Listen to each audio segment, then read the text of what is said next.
বিশ্বকাপের ড্র হয়ে গেছে গতকাল, নানা অজুহাত কান্নাকাটি। ব্রাজিল ফ্যানরা চেষ্টা করছে, তারা এটা কঠিন গ্রুপে পড়ছে, তাদের দলগুলো সব সেরা। আর আর্জেন্টিনা ফ্যানরা প্রমাণ করার চেষ্টা করতেছে অস্ট্রিয়ানো আলজেরিয়া নামে ছোট হলেও তারা এমন দল আর্জেন্টিনারও হারাই দিতে পারে। এইসব নিয়ে কান্নাকাটি করে লাভ নেই।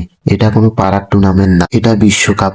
এখানে কোনো দল ছোট না, তারা ছোট দল, তারা কখনো বিশ্বকাপে চান্স পায় না। আর বিশ্বকাপে সরাসরি যে কয়টা দল এসেছে তারা সকলেই সেরা। এটা জিতলে বলা হবে আপনাকে বিশ্ব চ্যাম্পিয়ন। আর বিশ্ব চ্যাম্পিয়ন হবে না অমুক দল তমুক দল দেখেই ভয়ে কান্নাকাটি করে, সেটা হতে পারে না।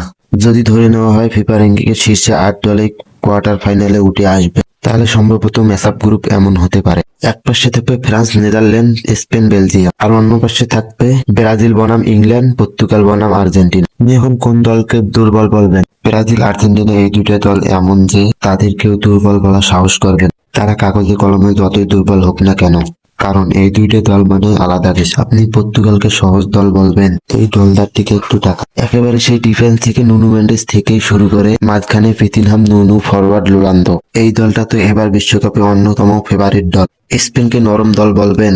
এই কথা বলেন স্পেন একটা নরম দল, তাহলে বলতে হবে ফুটবলে আপনি নতুন নতুন কিছুই বোঝেন না।